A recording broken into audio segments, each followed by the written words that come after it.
Buonasera a tutti, benvenuti a questa serata Onebu con l'archeologa Valeria Puzzu, la studiosa Architetto. Valeria Puzzu, che ci presenterà una serie di comparazioni fra, sì, architetto, in effetti ho sbagliato io, una serie di comparazioni proprio sulle architetture antiche, dal bronzo, ma so che partirai anche dal Neolitico.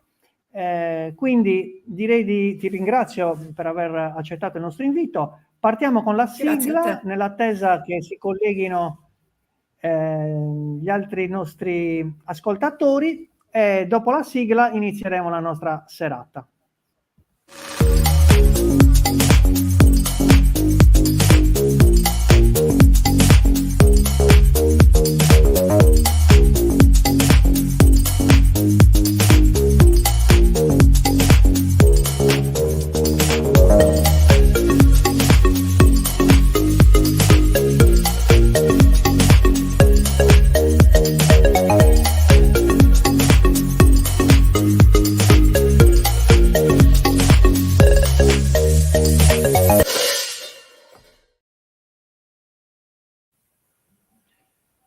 Bene, eccoci Buonasera qua a tutti. Valeria. Allora,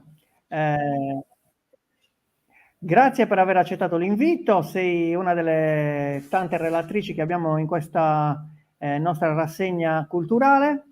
Siete tutti studiosi di altissimo livello, io vi apprezzo perché state dedicando la vostra vita, insomma, a ciò che vi appassiona e ne avete fatto anche a volte un'attività. Ci sono diversi archeologi che partecipano, che ci hanno raccontato proprio la vita dedicata ai loro scavi.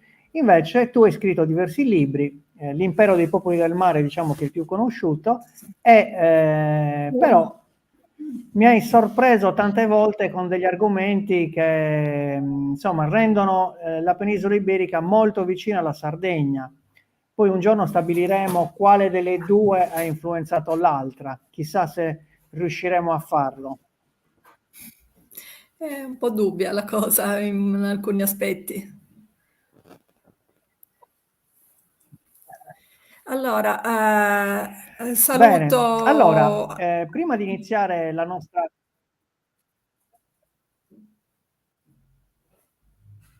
Prima di iniziare la nostra conferenza, sappiamo che c'è un ritardo perché tu appunto stai parlando da Barcellona, noi siamo qui a Cagliari e oggi non c'è maestrale, quindi la voce arriva un pochettino in ritardo. Ehm, Adesso inizieremo con le diapositive. Salutiamo tutti coloro che ci stanno ascoltando anche dai circoli sardi all'estero, che so che ci seguono sempre con passione.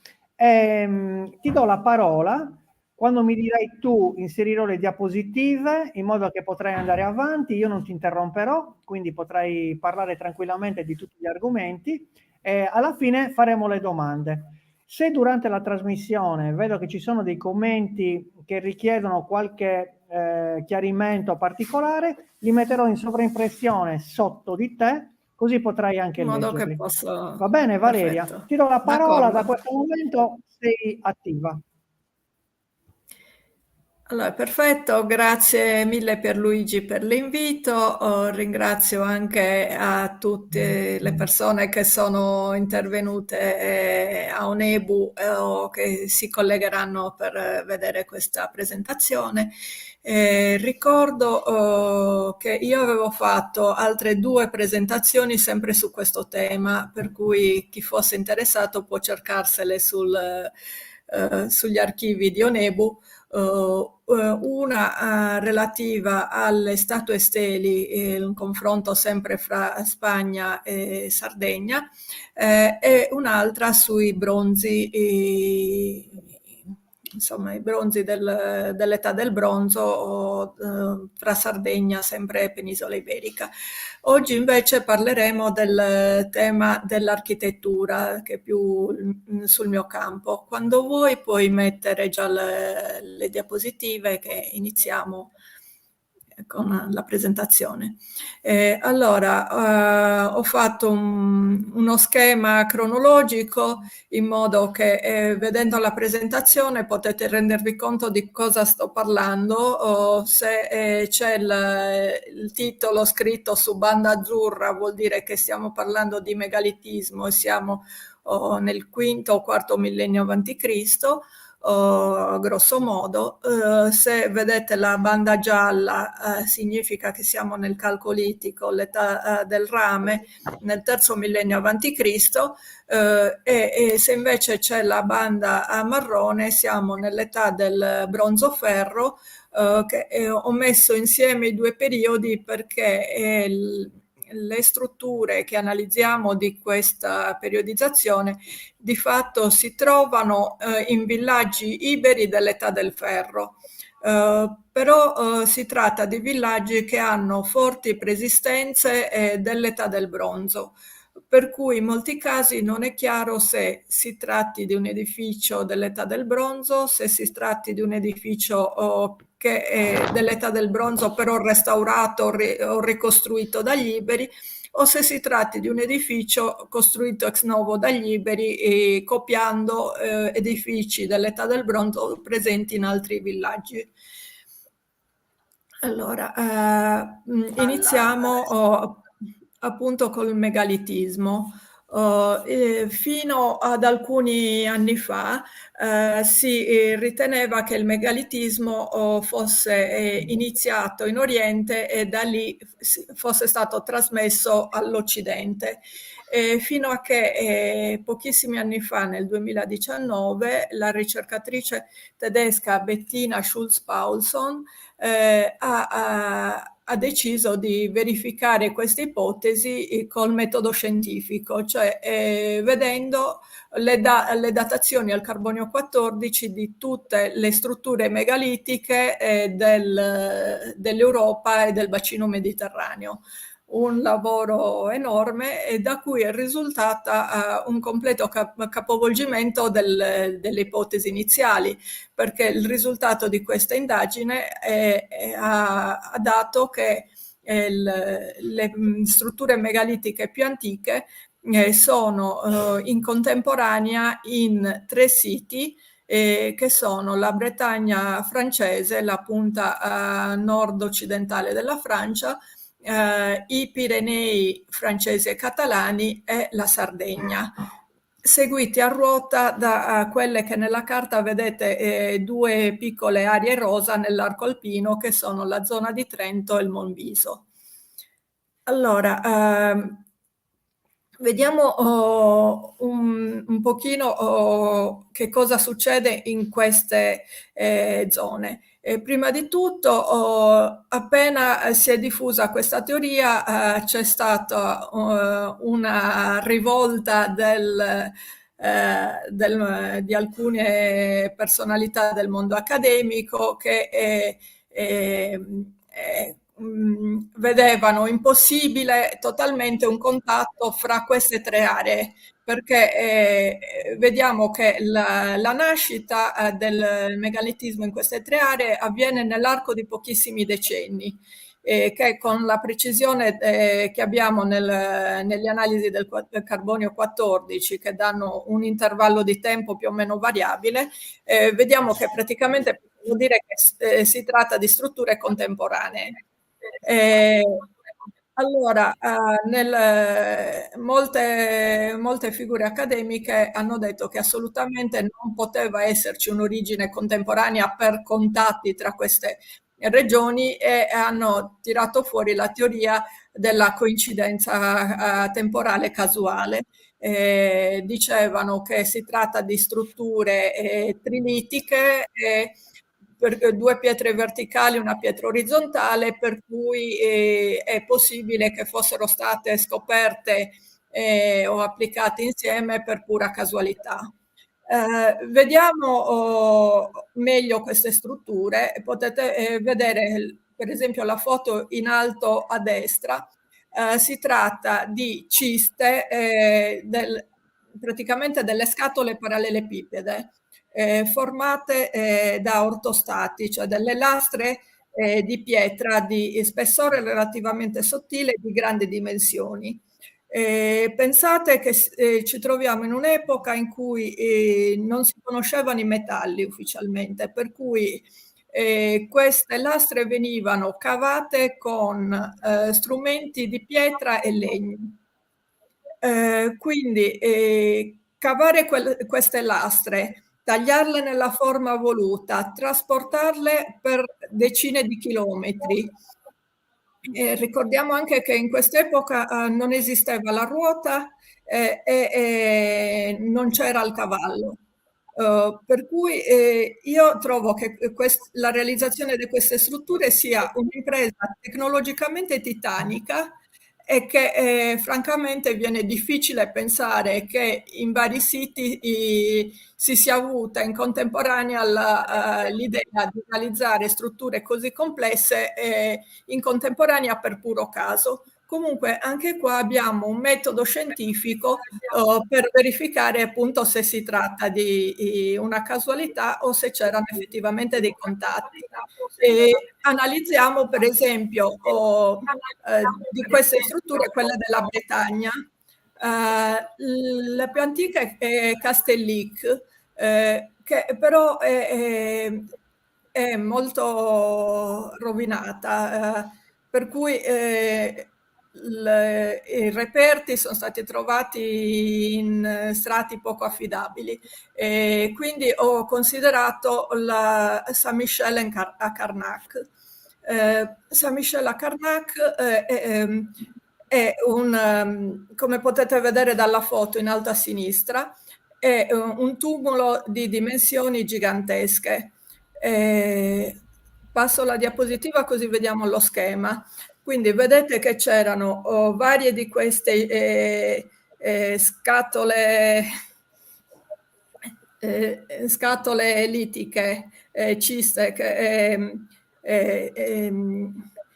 disposte lungo alcuni corridoi dolmenici che permettevano l'accesso per lasciare offerte.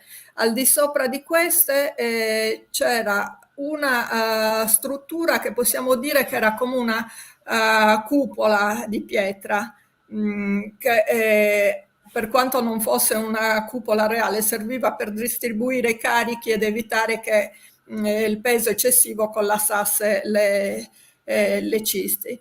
E successivamente al di sopra un tumulo di terra.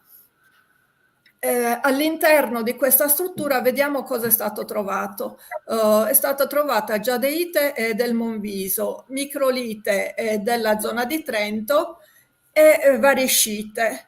La variscite è una roccia, una pietra dura di colore verde-azzurro, che i latini chiamavano calaite, ne parla anche Plinio il Vecchio, e si trova in grandissima quantità in questi tumuli della Bretagna e proviene principalmente da tre aree: Can Tintoré, Agavà, Encilassola e Palasuelo.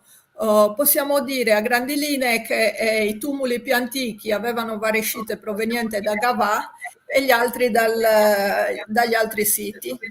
Gavà si trova in Catalogna, per cui già in questo tumulo di Saint-Michel a Carnac abbiamo collegamenti con altre tre di queste aree dove nasce il megalitismo. Per cui evidentemente non si tratta di una coincidenza temporale casuale. Ora passiamo a analizzare meglio la varescite e vediamo le miniere di Can Tintoré a Gavà in Catalogna. Vedete sulla sinistra una foto di queste miniere. Le miniere, quando si esauriva un filone, venivano utilizzate come sepolcri, cioè il corridoio veniva murato con all'interno un interramento con il corredo funerario. Quindi all'interno della miniera sono stati trovati i vari corredi di vari periodi. Vediamo che quelli più antichi abbiamo anche qui indizi di traffici commerciali con zone lontanissime e in particolare troviamo collegamenti con l'area alpina, sia alle asce di microlite e giadeite che abbiamo visto prima, queste due vasi a bocca quadrata. Nella foto in alto a destra vedete che ci sono in alto a destra e a sinistra due vasi quadrangolari. Questi provengono dall'area alpina. Invece, sempre nella stessa foto al centro, i due vasi a ingobbio rosso provengono invece dalla zona delle Lipari, insieme a due schegge di ossidiana. Per quanto riguarda l'ossidiana, ne abbiamo anche di provenienza dalla Sardegna, dalla zona di Monte Arci. E abbiamo appunto due schegge più una lama che vedete nella foto in basso al centro. Poi c'è una collana di corallo rosso che non è molto chiaro esattamente da dove provenga, però gli studiosi dicono che è una tipologia di corallo insulare, cioè che non si trova nell'area costiera catalana o spagnola in genere, per cui probabilmente veniva anche questa o dalla Sardegna o dalla Sicilia. Poi troviamo in basso a sinistra questo peso da telaio reniforme. Questa tipologia di pesi da telaio si trova o nella cultura di Lagozza, anche qui siamo in zona alpina, o se no in Sardegna a Concheilloni, sia a Monte d'Accordi. Oltretutto, non ho messo la foto per motivi di spazio, abbiamo anche crani con segni di trapanazione craneale, tra cui uno con una doppia trapanazione e entrambe le trapanazioni con segni di sopravvivenza dopo l'operazione, perché la calotta cranica ha iniziato a rigenerarsi. Quindi è un qualcosa di analogo a Sisaia in Sardegna. Quindi vediamo che chiaramente tra queste varie località in cui nasce il megalitismo c'erano all'epoca rotte commerciali con prima di tutto commercio di oggetti più o meno di lusso per l'epoca, ma anche con trasmissione di conoscenze relative alle tecniche costruttive, a tecnologie come può essere il telaio o alla scienza medica. Per cui i legami tra queste località dove nasce il megalitismo sono importanti e complessi. Mi si dirà che manca un contatto diretto tra la Bretagna e la Sardegna. Può darsi che invece ci sia un elemento che denota un contatto diretto tra le due regioni. Questo è il tumulo di Ergra in Bretagna, è un tumulo molto interessante a forma di testa di toro. L'asse di questa testa di toro punta verso l'elemento finale di un allineamento di dolmen che vedete schematizzato in basso o sulla sinistra. Allora, questo allineamento di dolmen era visibile dal mare e indicava l'entrata al porto. L'elemento più alto, l'ultimo dolmen, l'unico che è sopravvissuto, lo vedete rotto nella foto in alto a destra. Era un dolmen realmente impressionante, alto 20 metri, 350 tonnellate di peso, quindi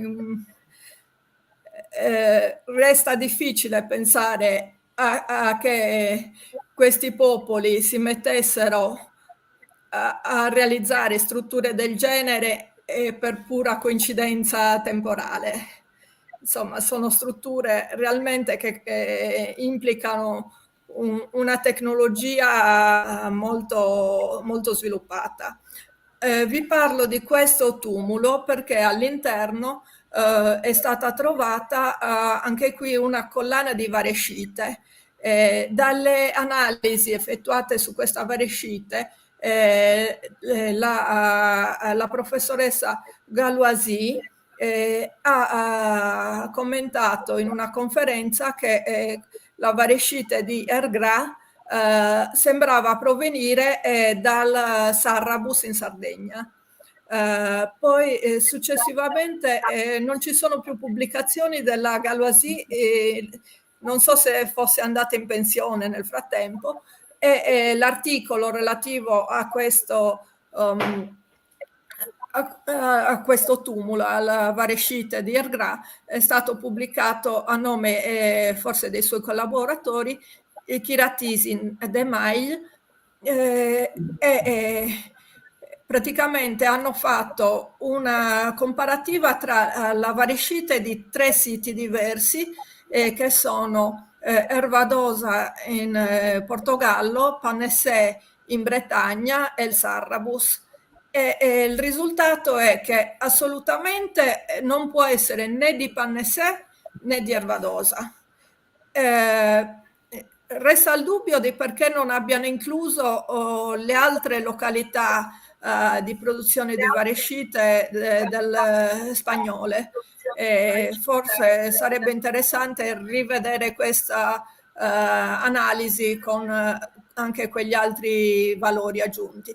Però tra i minerali che sono stati studiati, quello che ha più una maggiore corrispondenza è quello di Sarrabus, anche se non è una corrispondenza completa, dovuto probabilmente al fatto che il campionamento di questo minerale era insufficiente, perché avevano un solo campione da cui hanno fatto lo studio.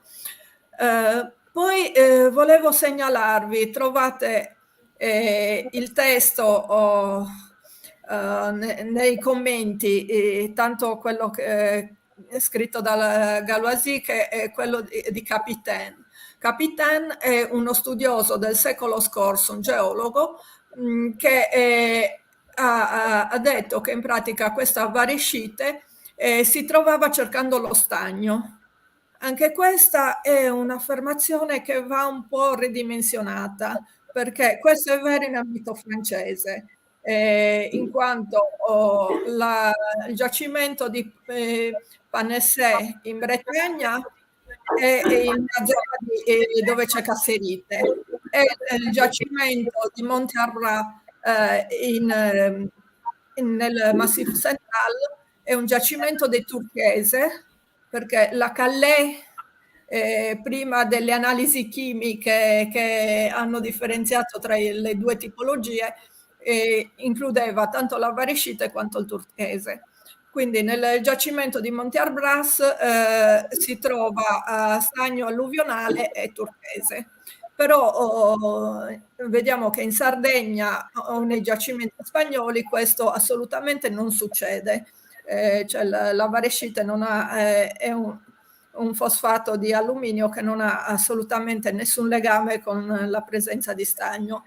Però mi ha fatto un po' venire il sospetto che poteva essere che i francesi avessero questo grande apprezzamento per la varescite perché la associavano a questo minerale sacro dello stagno.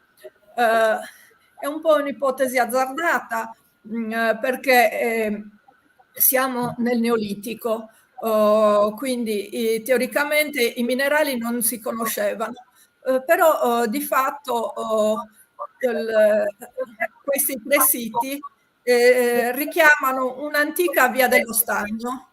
Allora, per verificare questa ipotesi torniamo un attimo alla mappa iniziale dei siti megalitici e vediamo che io ho controllato effettivamente tutti i siti, sia del quinto millennio, quelli rosa, che del quarto, quelli verdi, si trovano in zone minerarie di produzione di metalli. E quindi potrebbe anche darsi che la nascita del meccanitismo abbia un qualche legame con le prime prospezioni minerarie. Anche perché di fatto i metalli già si conoscevano. La prima miniera di rame è del VI millennio a.C. nella zona Vinca, e in Sardegna abbiamo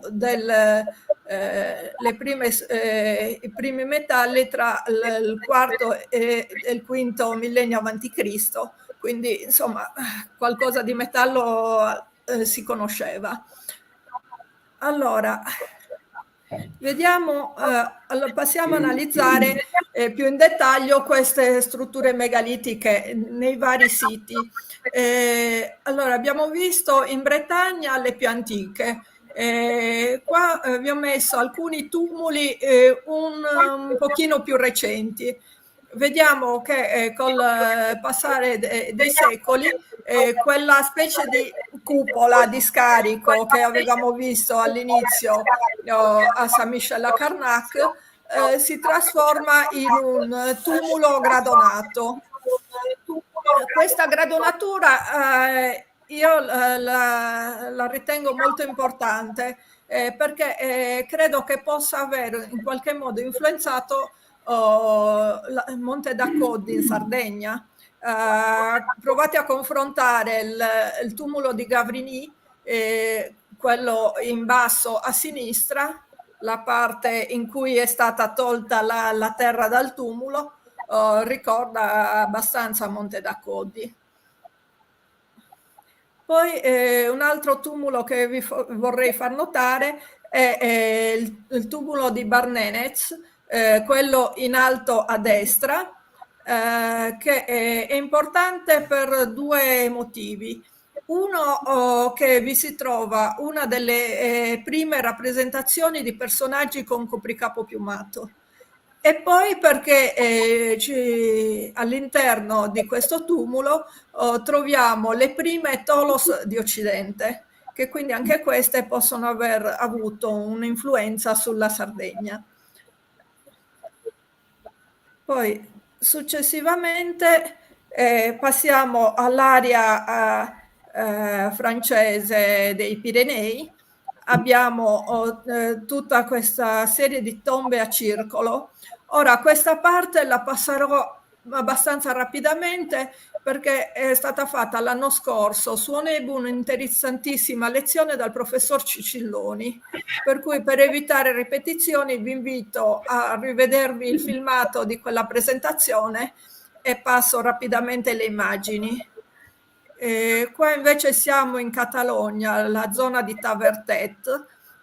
Anche qui abbiamo queste ciste, queste tombe a circolo con una cista al centro, una corona di pietre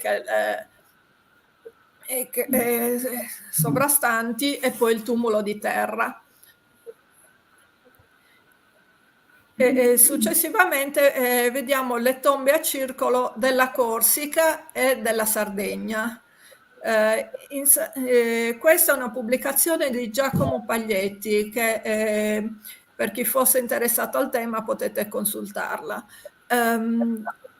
Fra queste vorrei sottolineare che nella necropoli di Limuri, quella in basso a destra, sono state trovate delle varie collane in pietre verdi. Ora, queste pietre non si capisce bene che pietre siano perché in ogni pubblicazione è indicata una pietra diversa, perché in alcuni casi parlano di steatite, in altre di clorite, in altre per esempio questa collana che vedete in basso a destra si dice che sia di scisto e steatite. quindi forse andrebbero fatte delle analisi o farlo vedere a dei geologi per capire effettivamente di che minerale si tratti. Sembrerebbe comunque che non sia variscite. In Sardegna non sono noti i casi di reperti in variscite nei tumuli megalitici. Vi faccio notare però che questa collana di scistoesteatite ha la stessa forma di quelle invariscite dei tumuli della Bretagna. Invece ce n'è un'altra collana di steatite con vaghi a forma di olivella. E questo è una tipologia che veniva da Creta. Quindi risulta evidente che la Sardegna era il punto finale o il punto di partenza di due diverse rotte commerciali, una che univa con la Catalogna e poi proseguiva per la Bretagna, e l'altra che andava invece a oriente verso Creta. Le due rotte finivano in Sardegna, nel senso che non sono noti reperti cretesi, per esempio nei tumuli catalani, e non sono noti reperti atlantici nelle strutture megalitiche di Creta. Per cui questo potrebbe essere un elemento per far pensare che questi commercianti che gestivano queste rotte possibilmente fossero stati sardi. Poi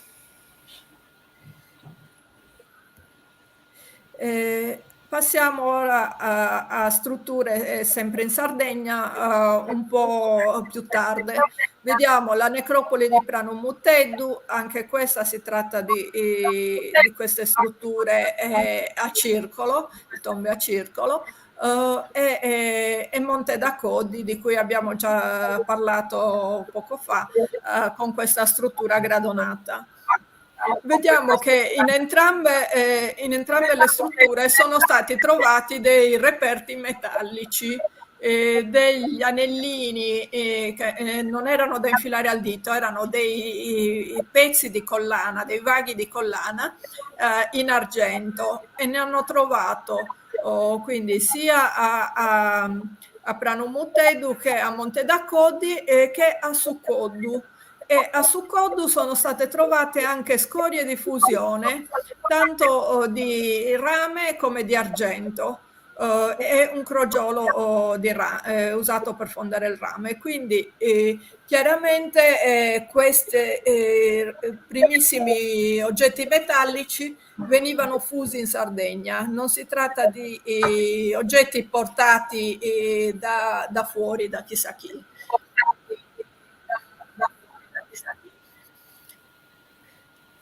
Poi passiamo ora alla Spagna, al sud della Spagna, e iniziamo a vedere le strutture megalitiche successive a questi primi siti che avevamo visto. Quindi ad Antequera ci sono degli interessantissimi dolmen.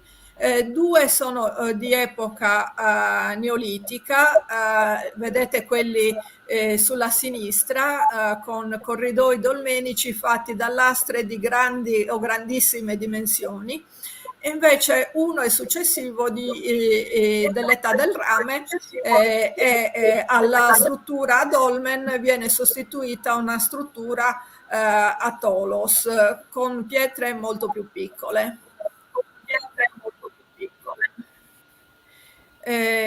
Facendo un salto dal lato opposto della Spagna, vediamo invece i dolmen della Galizia.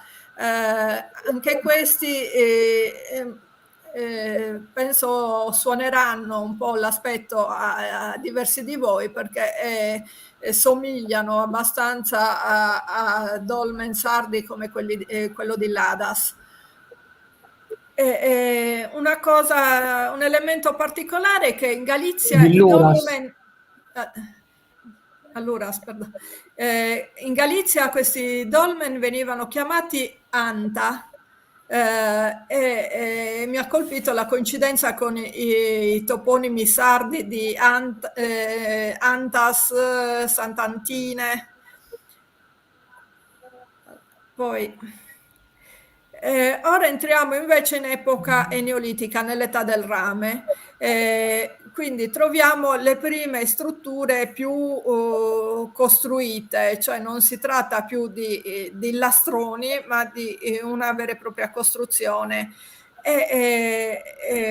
Quindi le più antiche culture dell'età del rame sono la cultura di Villanova di San Pedro nel sud del Portogallo e la cultura di Millares nel sud della Spagna, dal lato opposto, sul lato mediterraneo.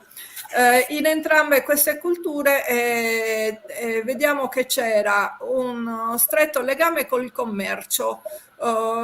In tutte le strutture di questo periodo sono stati trovati vari oggetti che possiamo pensare per l'epoca fossero oggetti di lusso o di importazione, tra cui avorio e uova di struzzo proveniente dall'Africa, ambra del Baltico e vetro dall'Egitto. Nella cultura di Villanova de San Pedro notiamo delle strutture molto simili ai nostri nuraghi complessi. Sia quello di Villanova de San Pedro che quello in basso a destra, che ancora di più in quello di Zambucal, le due foto in alto. Queste strutture non è chiaro se fossero coperte a tolos, perché la muratura di questi edifici sembra essere un po' troppo sottile per reggere il peso di una tolos. Però se realmente Io ho sempre sostenuto che fossero... sì, parla. Sì, scusa Valeria se ti interrompo. Io ho sempre sostenuto che la struttura assolutamente doveva essere in legno, per Sì, forza, anche perché la tipologia proprio dell'edificio richiedeva comunque una certa area da utilizzare non coperta in pietra, che sarebbe sprofondata e avremmo trovato i resti. Invece non sono stati mai sì, trovati. Sono stati trovati segni di bruciatura, proprio come se il tetto in legno fosse stato fosse messo a bruciato. fuoco e è stato trovato in strato con il legname bruciato. Sì, diciamo che se veramente fossero state coperti a tolos, questo di Zambucal e Villanova di San Pedro sarebbero le uniche strutture a tolos fuori terra del Mediterraneo, a parte la Sardegna. Perché in tutto il resto del Mediterraneo, quando troviamo tolos, si tratta sempre di tolos interrate, in cui al lato della tolos veniva ammonticchiata una grande quantità di terra che assorbisse la spinta della cupola. Vediamo per esempio la diapositiva successiva, avete la sezione della Tolos, dello Millares, quindi lo Millares sono una cultura costituita da villaggi a capanne rettangolari, però con una necropoli dove troviamo le strutture tondeggianti delle tolos. Queste tolos appunto sono tolos interrate, ma hanno alcuni elementi molto interessanti. Per esempio vi faccio notare, non so se si vede perché io lo vedo piccolissimo, non so se voi lo vedete, all'ingresso nel corridoio dell'ingresso della Tolos c'è un focolare a circoli concentrici, simile a quello delle nostre Domus de Janas. Anche la cultura dello Millares aveva le stesse reti commerciali che avevamo visto precedentemente e è stato trovato anche un coccio in cui viene rappresentata una delle navi che gestivano questi commerci e si tratta di una nave con protomeditoro. Un'altra delle grandi culture di questo periodo, un po' successiva rispetto alle altre due, è la cultura delle motillas. La motiglia più famosa è quella di Azuer, questa della foto che vedete in basso a sinistra. Mm, Vedete una certa somiglianza con i nostri nuraghi complessi, però ho anche parecchie differenze che potrebbero essere dovute anche al fatto che questa motiglia ha avuto un periodo di ha vissuto un periodo molto lungo di abitazione perché è stata occupata successivamente anche in epoca ibera e quindi probabilmente gli iberi hanno ricostruito gli eventuali elementi crollati in maniera un po' differente, un po' più organica. Ma c'è un'altra motiglias che vedete nella foto in alto a destra, la motiglia della Scagnas, che invece è stata abbandonata all'inizio dell'età del bronzo e presenta ancora la struttura originaria che vedete ha una somiglianza molto maggiore con i nostri nuraghi complessi. Un elemento da evidenziare è che in queste strutture erano presenti pozzi con gradini. Ne vedete uno nella motiglia di Azuer, in basso a sinistra, nella parte in basso della foto. Uno è presente anche alla Scagnas, nella parte in basso a destra del disegno, ma c'erano anche dei pozzi isolati con insomma pietre di grandi dimensioni come questo che vedete nella foto in basso a destra. Successivamente anche qui saltiamo dal lato opposto della Spagna e andiamo in Galizia. In Galizia iniziamo con il periodo che abbiamo detto del bronzo-ferro. Abbiamo tutta una serie di villaggi tra la Galizia e il nord del Portogallo che sono composti da capanne di forma circolare. E questo già è una particolarità perché gli iberi costruivano in genere i loro villaggi con capanne di forma rettangolare. Troviamo capanne di forma circolare solo nei casi in cui in questi villaggi ci sono preesistenze di epoche anteriori. Per esempio in questo di Santa Tegra, le foto sulla sinistra, abbiamo dei petroglifi addirittura del fine del Neolitico, inizio del Neolitico. Oppure in altri abbiamo depositi di oggetti di bronzo. Se vi ricordate o vi riguardate le conferenze, la conferenza che avevo fatto l'anno scorso su Onebu sui bronzi, e vedete che che alcuni di questi depositi di bronzi che sono stati trovati in Galizia sono stati trovati appunto in questi villaggi con preesistenze dell'età del bronzo. In questi villaggi troviamo le mura che circondano il villaggio che spesso sono state datate dagli studiosi proprio all'età del bronzo. Notiamo la differenza costruttiva perché queste mura sono realizzate con pietre di grandi dimensioni senza uso di malta. Invece le capanne iberi sono capanne con pietre di piccole dimensioni e abbondante uso di malta. Quindi c'è una differenza visibile tra le parti dei vari periodi. Oltretutto ci sono edifici pubblici di tipo un po' specializzato che ricordano molto i nostri. Per esempio abbiamo ad Alcabre una capanna che a me sembra molto simile alle nostre capanne delle riunioni, in quanto ha un banco che segue tutto il perimetro della capanna e poi un elemento cultuale al centro, che in questo caso sono questi bettili, mentre in Sardegna troviamo spesso i modelli di nuraghe. Nel Castro di Coagna, la foto sulla destra, abbiamo una cosa molto particolare, cioè mi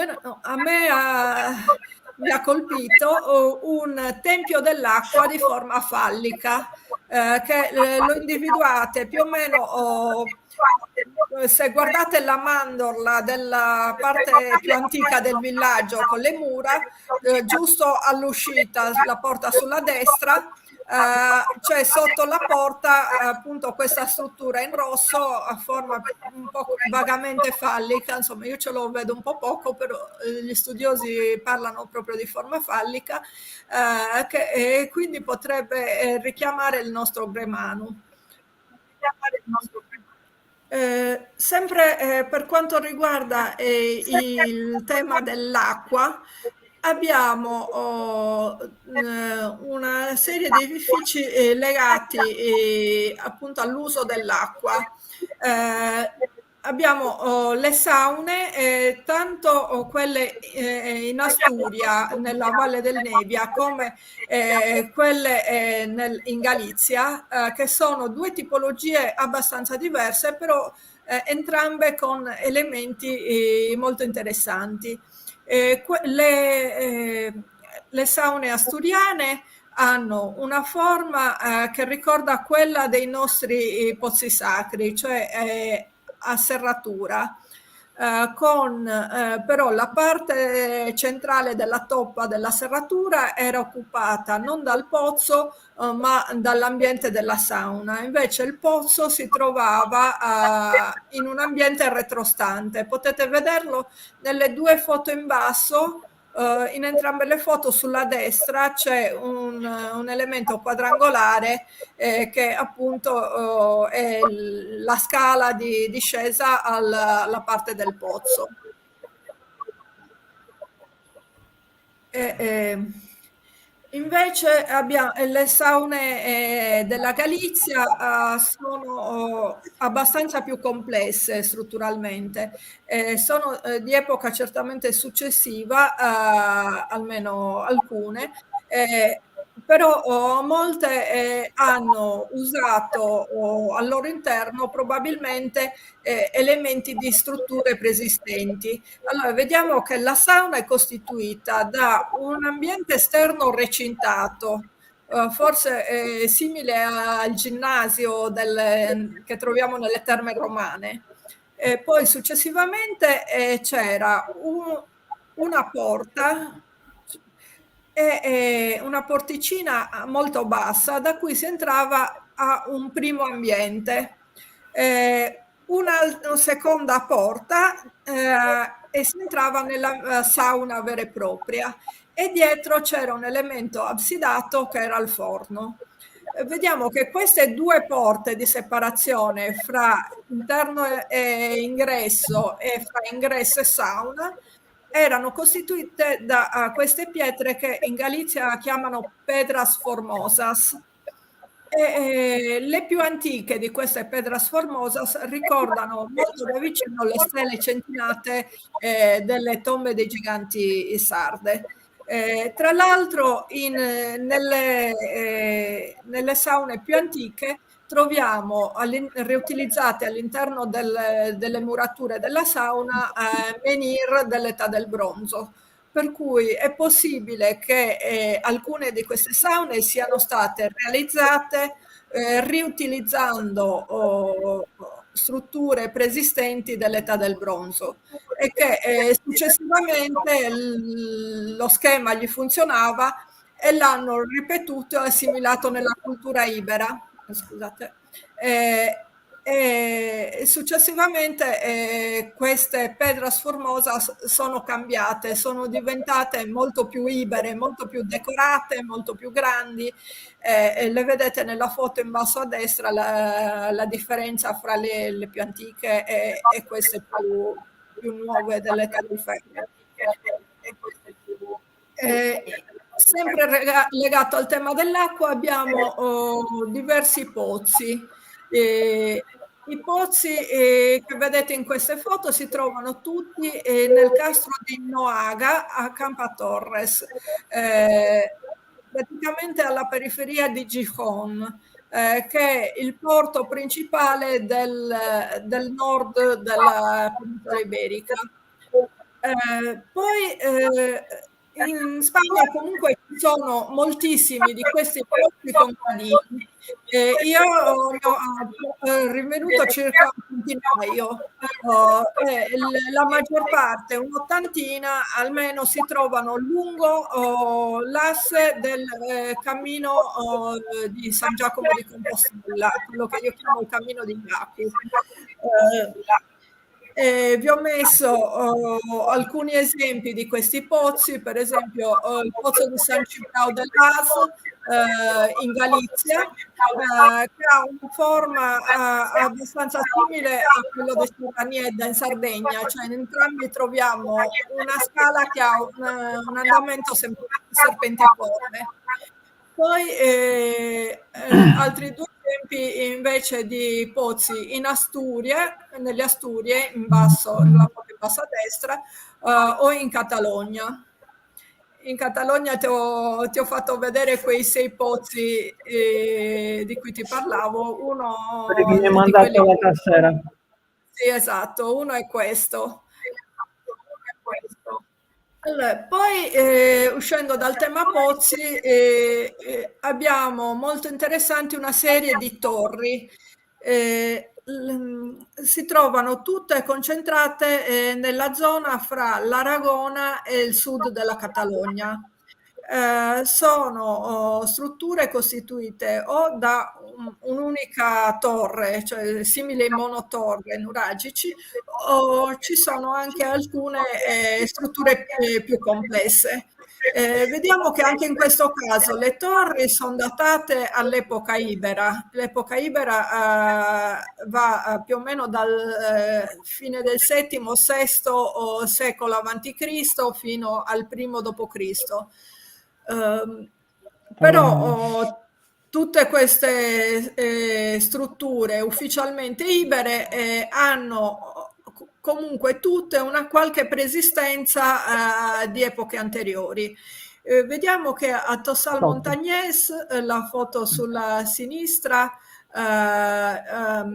nel villaggio che circonda questa torre, che è un villaggio pienamente ibero a capanne rettangolari, troviamo petroglifi dell'età del bronzo con rappresentazioni di cavalli.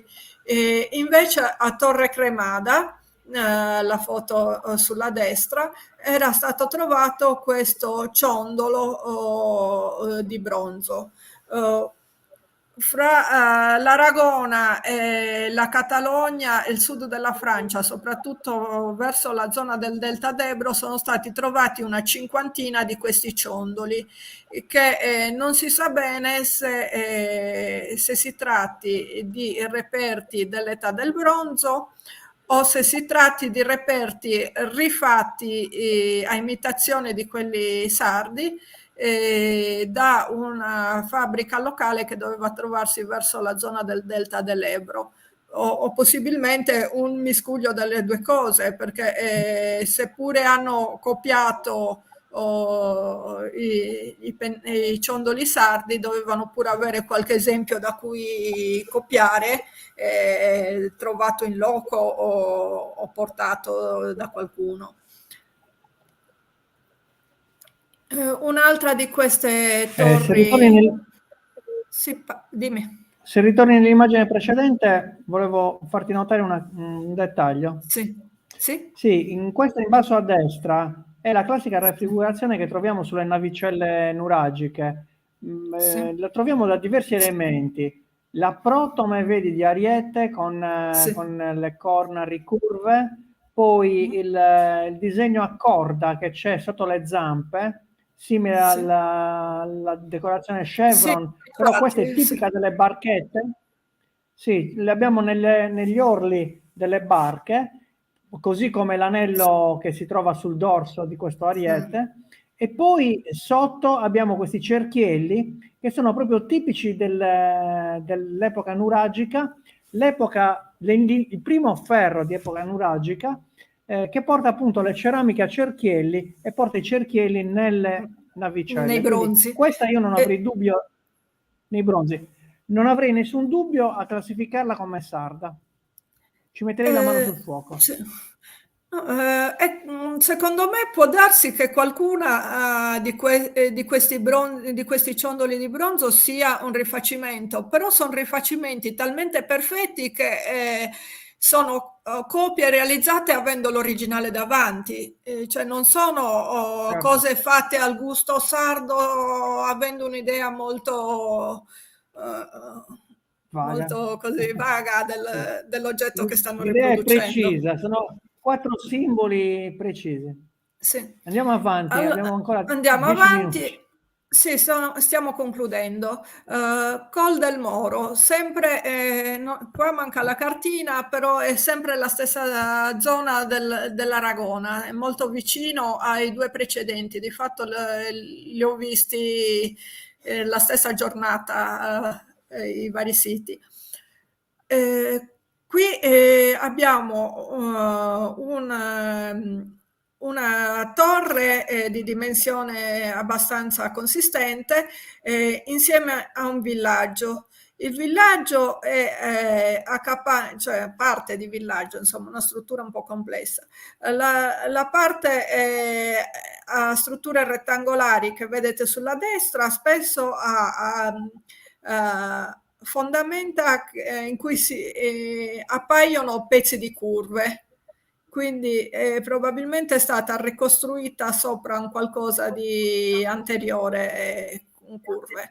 E potete vedere la torre di cui ne resta solo una parte perché era stata usata come cava di pietra per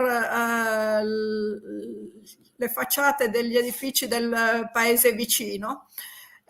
Quindi la metà che resta potete notare in basso a destra che si tratta di una struttura costituita da una doppia cortina muraria, probabilmente con una scala intermedia tra le due cortine. E quindi non è semplicemente il fatto di fare una torre, ma proprio elementi strutturali con analogie profonde con quelle sarde. Al lato di questa struttura si trova a meno di 1 chilometro di distanza una necropoli a ciste, la necropoli di Calaseite, dove è stato trovato questo frammento, perché realmente è un pezzettino di pochi centimetri, di tripode miniaturistico che alcuni studiosi interpretano come prodotto sardo importato, altri come rifacimento. Poi al lato di Calaseite c'è pure Las Ferreras, dove è stato trovato quest'altro reperto, un supporto in cui il cavallo e la colonna sono stati sostituiti in epoca ibera, però la base e la ciotola superiore era una ciotola. In Francia questo reperto è stato venduto al Louvre l'hanno ricostruito male perché era originariamente due ciotole, una verso il basso e una verso l'alto, con in mezzo il cavallo e la colonna. Le due ciotole sono chiaramente di stile molto simile a quello sardo, cioè con quegli intrecci che vedevamo prima nel ciondolo. Allora, passiamo all'ultima diapositiva, San Pedro di Oliete. Anche qui è una struttura complessa costituita da una muraglia probabilmente dell'età del bronzo, anche questa, perché è costituita da massi di grande dimensione senza uso di malta, che forse è stata trovata dopo secoli di abbandono dagli iberi e ricostruita. Per cui troviamo all'interno le torri ricostruite dagli iberi, che sono invece molto differenti, con muratura a pietre piccole e abbondante uso di malta.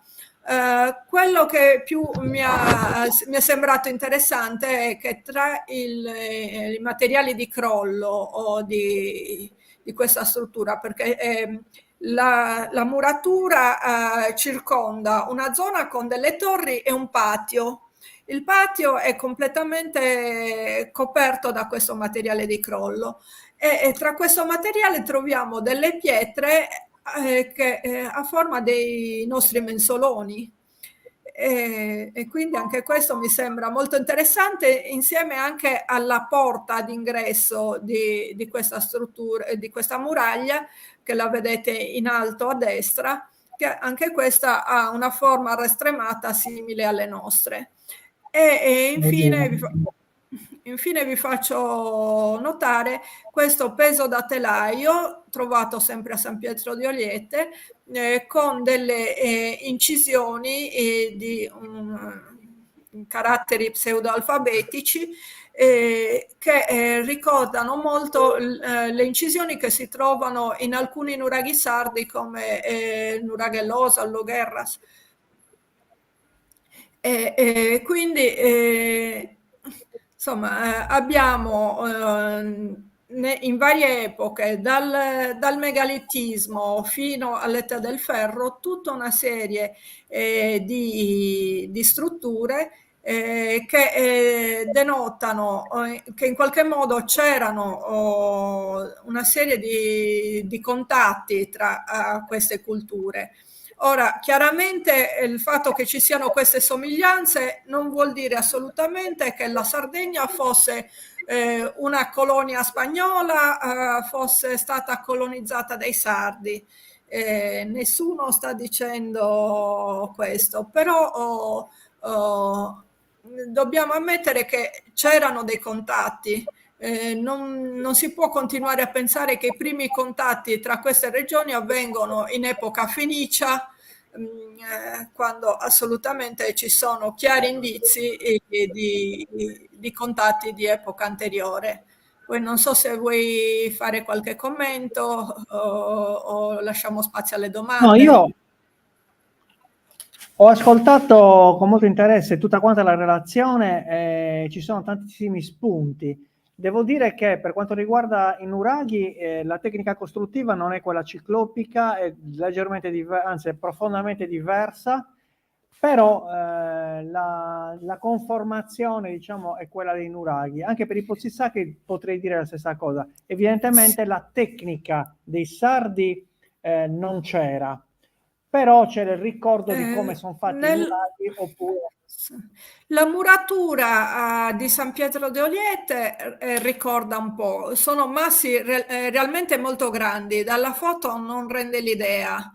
sì, sì. Sembrano pietre più piccole, di fatto sono pietre alcune di 1 metro di lunghezza. Eh, No, io parlo proprio, Valeria, del Però nel... posizionamento dei conci, Sì, che segue uno sì, schema, diciamo un tessuto murario, sì, con uno schema profondamente diverso dallo schema che sì, seguono i nuragici, che hanno delle linee ben precise, orizzontali e oblique, che si incrociano, mentre qua sì, sono dei è più conci esogoni, casuale. diciamo, Sì. sì, regolarizzati e posizionati uno sopra l'altro, formano, insomma, è una diversa tecnica, però certamente ci sono delle analogie. Soprattutto io ho visto dei reperti che sono della nostra cultura, non c'è ombra di dubbio. Si tratta di capire poi dove sono nate questi simboli, dove sono nate queste forme e dove si sono diffuse, se Sì, dall'Iberia sono arrivati da noi o viceversa. Questa è la domanda sempre cruciale. Qui vedo sì. datazioni molto, molto antiche, quindi potrei pensare che Però parte tieni conto che gli spagnoli tendono a datare tutto il più antico possibile, al contrario che in Sardegna, in cui si tende a datare tutto il più recente possibile. Per cui sì, è vero. quando trovate discrepanza tra datazioni spagnole e datazioni sarde, non dovete pensare che necessariamente questo significhi che un certo elemento ci è arrivato dalla Spagna. Anche perché intanto molte di queste strutture sono state abitate per un arco di vari secoli, per cui l'elemento simile a quello sardo non è detto che sia stato realizzato nell'epoca più antica della datazione, ma magari è insomma successivo. Va bene, ascolta Valeria, allora siccome il tempo è tiranno e non abbiamo tempo per rispondere alle domande, io prometto a tutti quelli che hanno fatto delle domande, perché sono tantissime, che in qualche modo risponderemo con i commenti, Rispondo nei commenti, nei perché tanto... post, sì. Sì, sì, direttamente nel post. Quindi io ti ringrazio per questa conferenza, ci hai fatto capire insomma che la cultura megalitica e la cultura sarda si sono contaminate a vicenda. Si tratta poi, ripeto, di stabilire un pochettino le date, però la contaminazione c'è. Questi naviganti che partecipavano alle rotte, la Sardegna, essendo ricca di metalli, ovviamente era coinvolta in queste vicende. Quindi io ti ringrazio per questa serata di cultura, ringrazio tutti coloro che ci hanno ascoltati, ricordo che venerdì prossimo ci sarà la diretta sempre alle 19 con l'archeologa Giovanna Fundoni, che tra l'altro è tua cara amica, quindi Sì, sicuramente assisterai alla conferenza. certamente. Do l'appuntamento, sì, do l'appuntamento quindi a venerdì prossimo. Un caro saluto a tutti e anche a coloro che guarderanno in registrata questa nostra trasmissione. Buona serata e Grazie a mandiamo la tutti. nostra sigla. Un applauso dal pubblico presente. Grazie.